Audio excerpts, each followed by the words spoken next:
So it is very, very, very important to understand mouth dimensions. Let me give you this. The book of 2 Corinthians, chapter number 12, and I'll start from verse number 1. So some of you, when you heard the word mouth dimension, immediately your mind went, oh my God, I will never understand it. It used to happen when the teacher says, tomorrow we are doing quadratic equations. And you're just like, why is it not mathematics? Let's end there. Mouth what? It is not expedient for me doubtless to glory. I will come to visions and revelations of the Lord. Paul was something. He said, I don't want to boast, but let me go to visions and just speak a little bit and boast a little bit. Let's go. I knew a man in Christ. I like the way he speaks. It says, though he's not the one, but he's the one. I knew a man in Christ about 14 years ago. He even knows the time. Somebody under the influence of voice will have their own testimony. I knew a man 20 days ago who wasn't employed, but then I knew a man.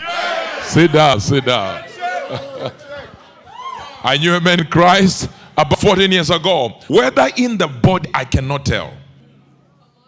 Or whether out of body, I cannot tell. God knows. Such one was caught up to the third heaven. Notice, he has already intimated that there is a first heaven and the second heaven. In other words, Paul is already alluding to the fact that there are dimensions in God. Whenever you hear God saying, the Bible saying, in the hand of the Lord, it's not talking about a real hand.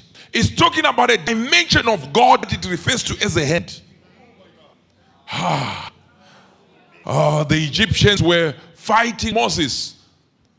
The wise men and the magicians were fighting Moses. And when he got to a certain performance of a certain mind-blowing miracle, they went to the master and said, this we can't replicate. And Pharaoh said, why? He said, now Moses is using the finger of God. They knew the dimension got attached. The dimension Moses attached now was no longer a normal dimension. It was something that they couldn't replicate because he went beyond their abilities. Somebody under the influence of my voice. You confuse your own enemies. They will say the way he used it, now I know how he did it. Sit down.